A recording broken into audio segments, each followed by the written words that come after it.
অভাব মানুষকে বদলে দেয়। আজ আমার আছে, কাল তো তোমারও হতে পারে। আমরা তো সবাই এই পৃথিবীতে দুদিনের জন্য অভিনয় করতে এসেছি। তাহলে কেন এত অহংকার, কেন এত দাম্পট? অভিনয় করতে এই পৃথিবী জগতে এসেছি, দুদিন অভিনয় করব, তারপরে আবার সবকিছু ছেড়ে আমাদেরকে চলে যেতে হবে।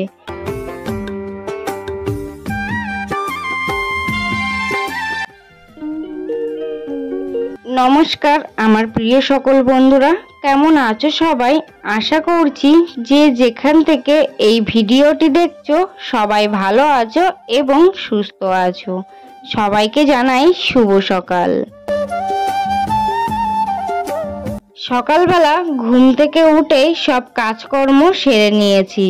আর রোজ রোজ একই কাজকর্ম তোমাদেরকে আর দেখাতেও ভালো লাগে না। তার জন্য আজকে সকালবেলা উঠে কোনো কাজই তোমাদেরকে শেয়ার করতে পারিনি। তো সকালবেলা উঠে সমস্ত কাজকর্ম সব কমপ্লিট করে নিয়েছি। তারপরে এখানে কুলেখাড়ার পাতার যে রসটা করেছিলাম, খালি পেটে যেহেতু খেতে হবে তার জন্য আগে কুলেখাড়ার পাতার রসটা খেলাম, তারপরে যে ওষুধ ছিল সেটা খেয়ে নিয়েছি। খেয়ে তারপরে আজকে দেখলাম একটু রোদ বার করেছে, তো তার জন্য জামা কাপড়গুলো ছিল ঘরের ভিতরে, আগের দিনের যে ভিজে জামা কাপড় সেগুলো সব এখন ছাদে চলে এসেছি মেলে দিতে। আর প্রচুর জামা কাপড় জমে গিয়েছিল, এই 2-3 দিন ধরে বৃষ্টি হচ্ছে তার কারণে অনেক জামা কাপড় কিন্তু জমে গিয়েছিল। আর আগের দিন যেহেতু জামা কাপড় কেচেছিলাম তো সেই জামা কাপড় কিছুই শুকায়নি, তার জন্য এখন সব জামা কাপড় নিয়ে চলে এসেছি ছাদে।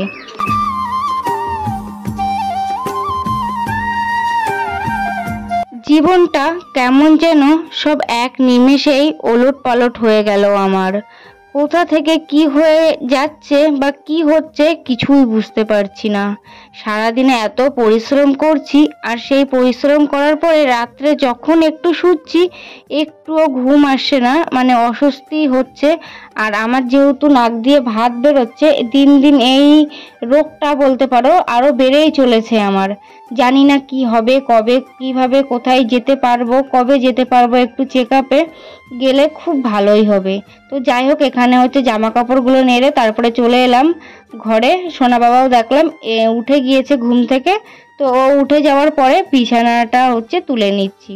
তো 2-3 দিন হয়ে গিয়েছে বিছানাটা পাল্টানো হয় না, তো আজকে বেডশিটটা চেঞ্জ করে নিচ্ছি। আর এখানে এই বেডশিটটা তোমরা অনেক দিন ধরেই দেখছো, একটু পুরনো পুরনো, কিন্তু কি বলতো সুতির বেডশিট তো অনেক ভালো লাগে আর কি। সুতির বেডশিট পাতলে ঘুমটাও ভালো হয়, তো তার জন্য সবসময়। আর ওইদিকে মা সোনা বাবাকে স্কুলে নিয়ে গিয়েছে, তো এইদিকে আমি সমস্ত কাজ কমপ্লিট করে খাওয়া দাওয়া করে তারপরে দুপুরবেলা যা রান্না হবে সেই সবজিগুলোও কেটে নিলাম। তো এখানে কচুর লতি, মা আগের দিন যে কচুর লতিগুলো তুলেছিল কলপাড়ের থেকে সেই লতি কেটে নিলাম। আর কচুর মুখি এনেছিল হাজবেন্ড বাজার থেকে, তো সেই কচুর মুখিটা কেটে নিচ্ছি। এই হলো আজকে আমাদের দুপুরে রান্না বান্না হবে।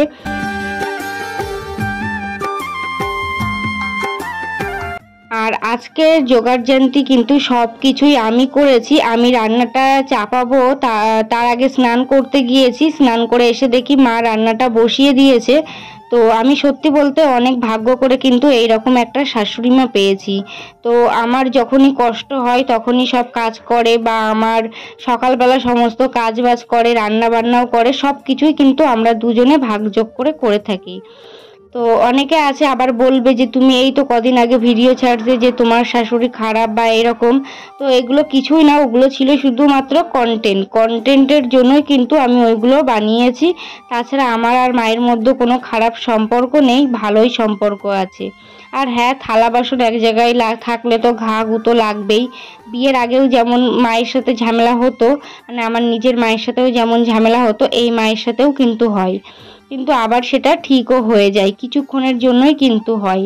হয়তো সকালে একটু কথা কাটাকাটি হলে বিকেল বেলার মধ্যে আবার ঠিক হয়ে যায়। তো এটা আর কিছুই না। তো আমার আর মায়ের সম্পর্ক খুবই ভালো, আর সত্যি অনেক ভাগ্য করে একটা শাশুড়ি মা পেয়েছি আমি জানি না আমার মতন আর কোনো শাশুড়ি আছে কি কোনো বাড়িতে, কিন্তু আমি অনেক ভাগ্য করে পেয়েছি সত্যি। এখানে বিয়ে না হলে আমি জানতামই না শাশুড়ি মা কেমন হয় বা স্বামী কেমন হয়। তো ওইদিকে মা রান্না বান্না করছে বলে আমি এইদিকে ছাদের থেকে সেই জামা কাপড়গুলো তুলে আনলাম, এনে এগুলো ভাঁজ করে সুন্দর করে গুছিয়ে রেখে দিচ্ছি। আর ওইদিকে যেহেতু মা রান্না করছে তার জন্য আমার ঘরটাও গোছানোর একটু সুবিধা হয়ে গেল, মানে তাড়াতাড়ি হয়ে যাবে আর কি গোছানোটা।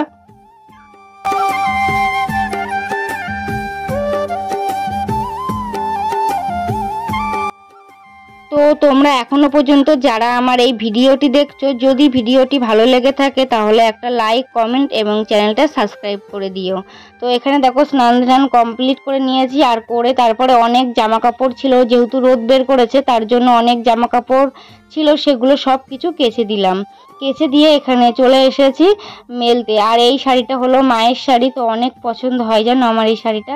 আর তো আমি মাকে বলতে পারি না যে মা আমার এই শাড়িটা পছন্দ হচ্ছে বা কিছু, আমি যদি মাকে বলি মা না সাথে সাথে শাড়িগুলো দিয়ে দেয়, তার জন্য কিছু বলি না। কিন্তু আমি যখন সন্ধ্যাবেলা সন্ধ্যা আরতি করি তখন এই শাড়িগুলো, মায়ের যে শাড়িগুলো আমার পছন্দ হয় সেগুলো কিন্তু পরি। তো আর আমি আর মা কিন্তু শাড়ি একসাথেই ভাগযোগ করে পরে থাকি। মা যেহেতু আমার শাড়ি পরতে পারে না, কারণ আমার শাড়িটা একটু কালারিং বেশি, লাল বেশি, তার জন্য মা পরে না। তো আমি কিন্তু মায়ের শাড়ি পরি, যেগুলো আমার পরলে ভালো লাগে আর কি, আমার পছন্দ হয় সেগুলো কিন্তু পরি। আর এই যে কদিন আগেই মা আমাকে একটা সুন্দর শাড়ি দিয়েছিল, তোমাদেরকে আমি দেখিয়েছিলাম। তো ওই শাড়িটা আমার পছন্দ হয়েছিল বলে মাকে বলেছিলাম, তো মা ওই শাড়িটা আমাকে দিয়ে দিয়েছে। তো আর এদিকে দেখো অনেক জামা কাপড় জমেছিল, সেই জামা কাপড় সবগুলো এখন কেচে নিচ্ছি, মানে কেচে মেলে দিচ্ছি।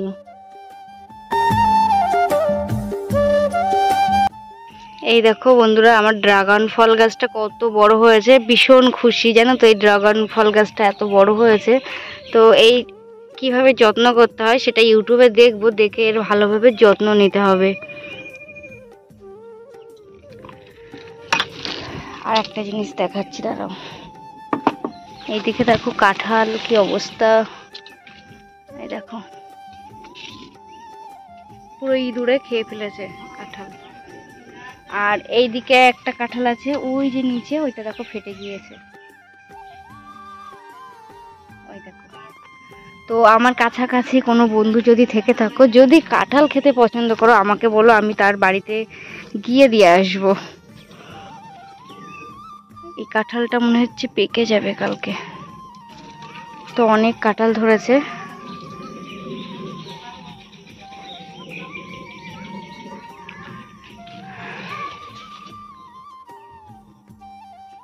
আর এখানে দেখো মা সকালবেলা কত ধরনের ফুল তুলেছে, অনেক রকম ফুল এক সাজি ভর্তি করে পুরো ফুল তুলেছে। মানে এত ফুল যে ঠাকুরঘরটা সাজানোর পরেও যে ফুল কোথায় দেবো বুঝতেই পারি না। এই দেখো এখানে একটা ঘন্টা জবা নাকি বলে তাই আছে, আর এখানে রক্ত জবা আছে একটা, আর এখানে পঞ্চমুখী ঘণ্ট জবা বলে হয়তো এটাকে, সেই ফুলটা আছে পঞ্চজবা। আর এখানেও একটা দুধে আলতা কালারের আর নীলকণ্ঠ ফুল, আর ওখানে আছে নয়নতারা ফুল, নয়নতারা না সরি আছে টগর ফুল, মানে সাদা ফুল বলি আর কি। তো এর মধ্যে দেখো জল মিষ্টিটাও দেওয়া হয়ে গিয়েছে ভগবানকে। আর এই দেখো আমার ছোট্ট হচ্ছে কার্তিক সোনা, আমি বাড়িতেই কিন্তু 3বার পুজো দেওয়ার কথা আছে, তো 2বার দিয়েছি, কার্তিকে এনেছি 2বার আর 1বার আনবো। আর এখানে দেখো আমার রান্নাও কমপ্লিট হয়ে গিয়েছে, সরি মায়ের রান্নাও কমপ্লিট হয়ে গিয়েছে। এই কচুর লতি ভাজিটা আমি করেছিলাম, আর এই কচুর মুখি ডাঁটা আলু মাছ এটা হলো মা করেছিল। মা এই কচুর মুখিটা রান্না করে তারপরে ঘাস কাটতে গিয়েছিল, আমি মাকে বললাম যাও তুমি ছাগলের জন্য ঘাস কেটে নিয়ে আসো, নাইলে বিকালে বৃষ্টি হতে পারে, তার জন্য মা গিয়েছিল সকালবেলা মানে রান্নাটা করে ছাগলের ঘাস কাটতে, আর আমি লতিটা ভাজা করে নিয়েছিলাম। তো এই হলো আজকে দুপুরের খাওয়া দাওয়া। তো আজকে রান্নাগুলো না সত্যি অসাধারণ হয়েছিল। আর কচুর লতি মুখি বা কচুর ফুল নাল জাতীয় কোনো জিনিস যেন খেতে আমার ভীষণ পছন্দ লাগে, আমি ভীষণই ভালোবাসি। আর আমি বলতে গেলে সব জিনিসই খাই, কোনো জিনিস আমার বাদ নেই যে আমি এটা শুধু খাই না। তো আমি সব জিনিসই খাই, যখন যেটা জোটে যেভাবে যেটা আর কি হয় তখন সেইভাবেই চালিয়ে নিই, মানে মানিয়ে নিতে আমি পারি, শিখে গিয়েছি। তো এখানে দেখো এটা হলো বিকেলবেলা, খাওয়া দাওয়া করে তারপর ঘুম পড়েছিলাম, ঘুমের থেকে উঠে যে জামা কাপড়গুলো ছাদে মেলে দিয়েছিলাম, কেচে দিয়েছিলাম, তো সেই জামা কাপড়গুলো এখন তুলে এনে ভাঁজ করছি।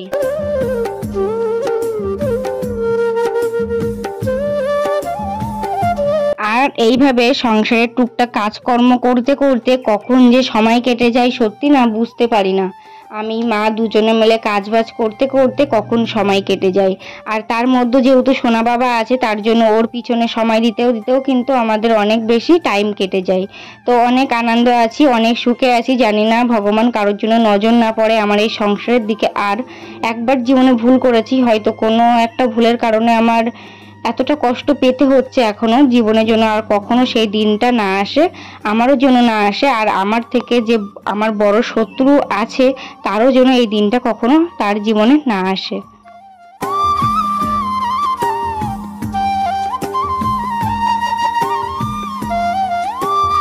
আর এখানে দেখো বিকেল বেলা হচ্ছে পেয়ারা মাখা করব বলে পেয়ারা গাছে গিয়ে পেয়ারা খুঁজছি, খোঁজার পরে মাত্র একটা পেয়ারা পেয়েছিলাম, আর কোনো পেয়ারা পাইনি। মানে কবে কবে পেকে পেয়ারাগুলো যে পড়েও গিয়েছে সেগুলোও আমার খেয়াল নেই। গাছের দিকে তাকিয়ে গিয়ে দেখি একটা মাত্র পেয়ারা আছে, তো সেটাই পেরে আনলাম। মাখা তো আর খাওয়া হবে না, শুধুই ওটা বসে বসে এখন খেয়ে নেবো। আর মায়ের সাথে বলছিলাম মা পেয়ারা নেই গাছে, পেয়ারা মাখা করব বলছিলাম, তো সেটাই মায়ের সাথে বলছিলাম আর কি।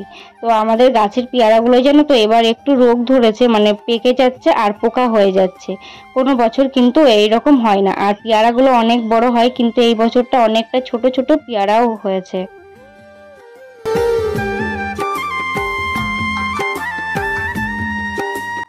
আর এদিকে দেখো বিকেলবেলা একটু হালকা হয় ঝড়, মানে হাওয়া ছেড়েছিল, আর সেই কারণে বাড়িতে পুরো পাতা ভর্তি হয়ে গিয়েছে উঠোনে। তো বাড়িতে যেহেতু লেম্বু গাছ আছে তার জন্য পাতা কিন্তু ভর্তি হয়ে গিয়েছে লেম্বুর পাতায়, মানে পুরো উঠোনটা।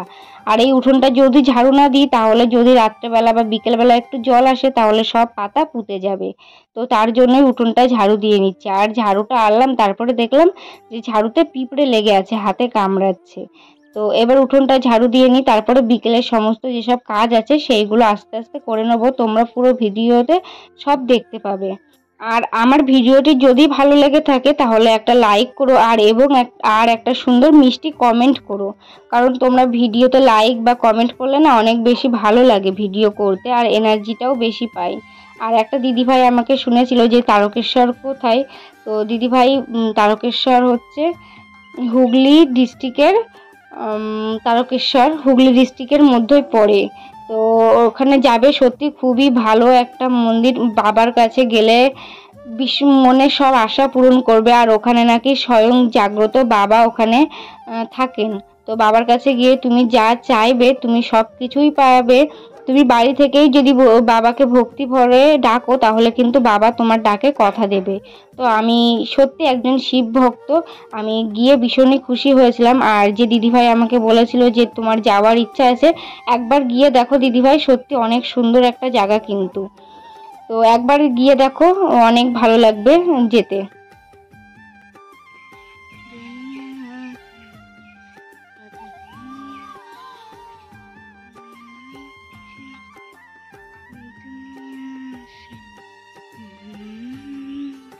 আর এদিকে এই মেঘলা আকাশ ভিউটা দেখে আমি নিচে থাকতে পারলাম না, দৌড়ে চলে এলাম ছাদে। এসে একটু ভিডিও ক্লিপ নিয়ে নিলাম, আর একটু ঘুরে ফিরে ছাদটাও দেখে নিলাম।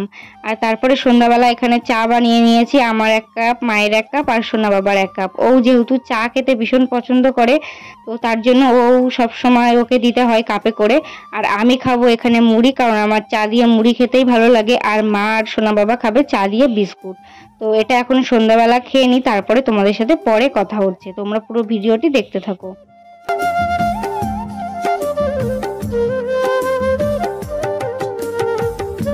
আর এখানে দেখো হাজবেন্ড তারপরে সন্ধ্যাবেলা একটু বাজারে গিয়েছিল, তো ও বাজার থেকে এখানে কিছু রুই মাছ নিয়ে এসেছে। কারণ আগের দিন বাজার থেকে অনেকটা নোনা মাছ নিয়ে এসেছিল। সোনা বাবা যেহেতু নোনা মাছ খেতে পারবে না, তার জন্য আবার বাজারে গিয়ে এখানে হচ্ছে রুই মাছ এনেছে। কারণ ও কলকাতায় চলে যাবে, তার জন্য এখানে রুই মাছটা এনে ধুয়েছে। রুই মাছ আর কিছু পটল এনেছিল। তো মাছগুলো এখন ভালোভাবে ধুয়ে তারপরে হচ্ছে এগুলো কৌটো পুরে ফ্রিজে রেখে দেবো। এখন রাত্রেবেলা আর ভাজবো না, সব কালকে সকালেই রান্না হবে। কারণ দুপুরবেলা যেহেতু রান্না হয়েছিল কচুরমুখী, সেই তরকারি আছে। এখন মাছটা আর ভাজবো না বা কিছু করবো না, এইভাবে কাঁচা ফ্রিজে রেখে দেবো।